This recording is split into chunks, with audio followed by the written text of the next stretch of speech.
मैं चित्रा त्रिपाठी, अब से सिर्फ एबीपी न्यूज पर। एबीपी न्यूज आपको रखे आगे। तो जैसे कि हम लोगों ने पहले समझा था, जैसे हमें समझ आ रहा था थोड़ी देर पहले, इतने बड़े बड़े सवाल उठाए जा रहे थे इस हत्याकांड पर। इसका पहला जवाब जो आ रहा है वो ये है कि ये बिजनेस डिस्प्यूट है, ये प्रॉपर्टी डिस्प्यूट है। इसकी पुष्टि अभी मुंबई पुलिस के सूत्रों ने करी है। एबीपी न्यूज के साथ, गणेश ठाकुर के साथ मुझसे ये बात हुई है कि भाई ये प्रॉपर्टी डिस्प्यूट लग रहा है। एसआरए का एक स्कीम था जिसमें बाबा सिद्दीकी इन्वेस्टेड थे एज अ बिल्डर, और इसी डिस्प्यूट को लेकर ये हत्या की गई है। जो इंटरोगेशन दो शूटर्स की हुई है, तीसरा शूटर फरार है। इन दो इंटरोगेशन में ये बात निकलकर बाहर आई है। आप देख सकते हैं परिवारजन है स्क्रीन पर, अभी रोते हुए परिवारजन अस्पताल पे।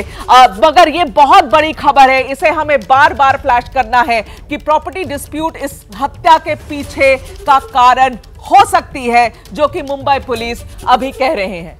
बिल्कुल। तो इस बीच बड़ी खबर आपको बता दें, अब तक की सबसे बड़ी खबर है, असल में कारण क्या है बाबा सिद्दीकी की हत्या के पीछे। उसकी जो पहली वजह सामने आ रही है वो हम आपको एबीपी न्यूज पर एक्सक्लूसिव बता रहे हैं। जो सूत्रों के हवाले से खबर आ रही है, जो पुलिस से बात करके खबर आ रही है, एसआरए प्रोजेक्ट की वजह से यह हत्या हुई है। एसआरए प्रोजेक्ट को लेकर जो एक अन्य पार्टी से विवाद चल रहा था, उनकी तरफ से धमकियां आ रही थी, और जिस धमकी की बात कही जा रही थी कि 15 दिन पहले भी एक धमकी भरी चिट्ठी बाबा सिद्दीकी को भेजी गई थी, वही एसआरए प्रोजेक्ट का जो विवाद था इस अंजाम तक पहुंचा कि बाबा सिद्दीकी को अपनी जान गंवानी पड़ गई। तो बाबा सिद्दीकी हत्याकांड मामले में इस वक्त की सबसे बड़ी खबर, और बड़ी खबर यह है कि एसआरए प्रोजेक्ट को लेकर यह पूरा विवाद आगे बढ़ रहा था, और उसके बाद यह पूरा जो विवाद था वो हत्याकांड में तब्दील हो गया। गणेश हमारे साथ लगातार बने हुए हैं। गणेश, अगर हम बात करें इस पूरे घटनाक्रम की, जो हमलावर थे वो कैसे आए, किस तरीके से इस पूरे घटनाक्रम को अंजाम दिया गया,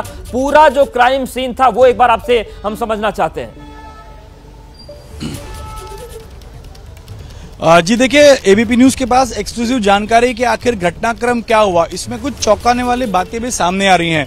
सबसे पहले 9 बजे करीब जीशान सिद्दीकी और बाबा सिद्दीकी अपने ऑफिस से बाहर निकले, और दोनों पहले साथ ही जाने वाले थे। 9 बजे जब निकले तो उनके पास में कार्यकर्ता मौजूद थे, उनसे वो बात कर रहे थे, और दोनों एक ही गाड़ी में बैठने जा ही रहे थे। तभी जीशान सिद्दीकी को एक कॉल आया। कॉल आने की वजह से जीशान उस गाड़ी से बाहर आए और बात करने लगे। जब जीशान बाहर आए तो बाबा सिद्दीकी अक्सर जाते समय अपने कार्यकर्ताओं से बात करते करते या मिलते हुए आगे जाते थे।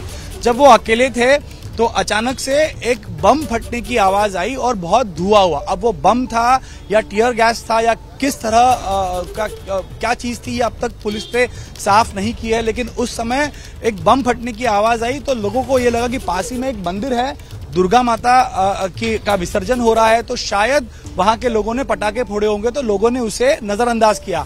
लेकिन धुआं इतना हो गया कि लोगों को वहां पर आंखों में आंख जलने लग गए थे और गला खराब हो गया था। तो लोग समझ नहीं पा रहे थे कि आखिर फटा है तो क्या फटा है। और उसके तुरंत कुछ सेकंड बाद वहां पे फायरिंग हुई, 4 से 5 राउंड फायर किए गए।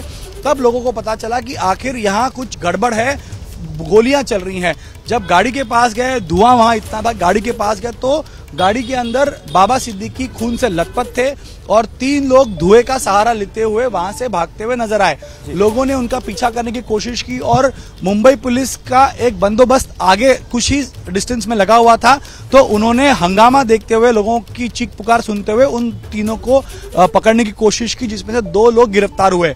बाद में एक शख्स जख्मी था, बाबा सिद्दीकी खून से लथपथ थे, तो एक व्यक्ति उन्हें गाड़ी में डालकर लीलावती अस्पताल ले गया, और वहां पर उनकी ना पल्स मिल रही थी ना हार्ट बीट। तो बाबा सिद्दीकी लीलावती आने से पहले ही उनकी मौत हो चुकी थी। तो ये अब पुलिस इन्वेस्टिगेशन में फायरिंग के साथ साथ बम फटने की जानकारी या प्रत्यक्षदर्शियों ने पुलिस को उसके बारे में बताया है। तो अब वहां फॉरेंसिक की टीम पहुंची है।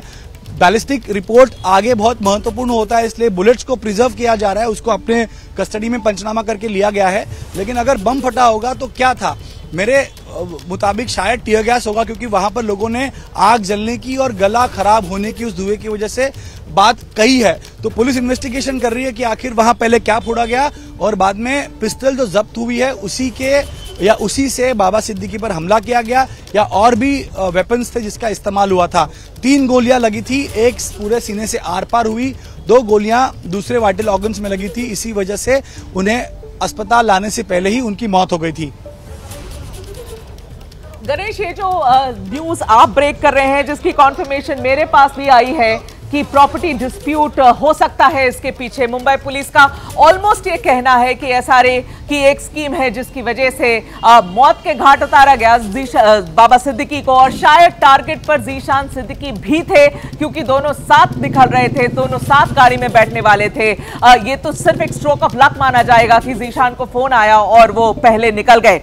इस बारे में, इस पूरे एंगल के ऊपर आपके पास और क्या जानकारी है, क्योंकि ये पहली कॉन्फर्मेशन आ रही है। जब सवाल इतने पूछे जा रहे हैं, कौन थे ये लोग, क्या वजह हो सकती है इस पूरी घटनाक्रम के पीछे, तो ये शायद एक वजह, शुरुआत तो हुई है।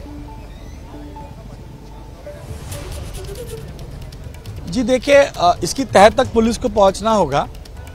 अगर एसआरए डिस्प्यूट है तो स्कीम में कौन कौन लोग थे और किसने सुपारी दी, तो जाहिर सी बात है अगर बांद्रा इलाके का एसआरए स्कीम था तो उसके लोग भी बांद्रा में ही रहते होंगे, तो शायद संभव है कि मारने वाले या मारने वालों को जो हत्या का कॉन्ट्रैक्ट दिया गया था वो भी बाबा सिद्दीकी को पहचानने वाले होंगे।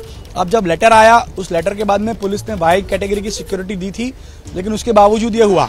अब बाबा सिद्दीकी की हर मूवमेंट कैप्चर की गई होगी, जहां जहां वो जाते होंगे वहां की रेकी की गई होगी, और एक ब्लाइंड स्पॉट जिसे हम कहते हैं कि कहां पर हमला हो सकता है, वो ब्लाइंड स्पॉट आइडेंटिफाई किया गया होगा और बाद में शूटर्स को वो जगह दिखाई गई होगी।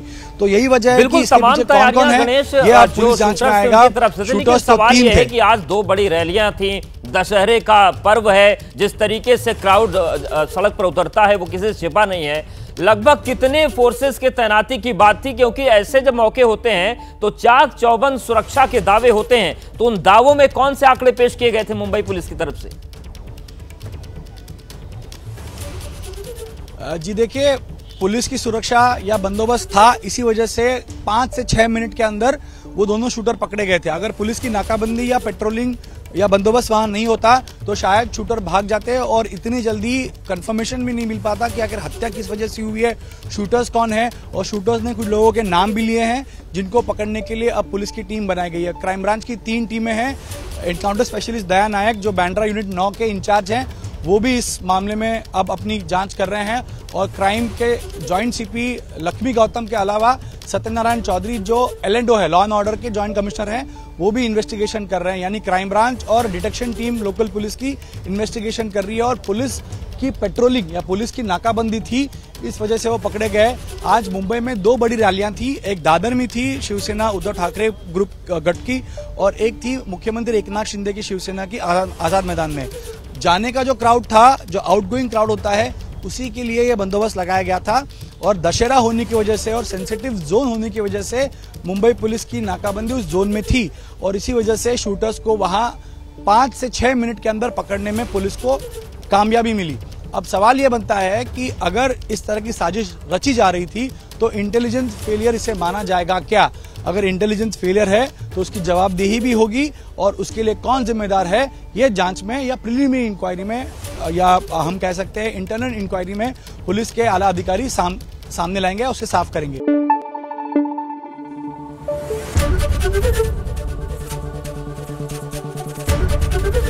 एबीपी न्यूज आपको रखे आगे।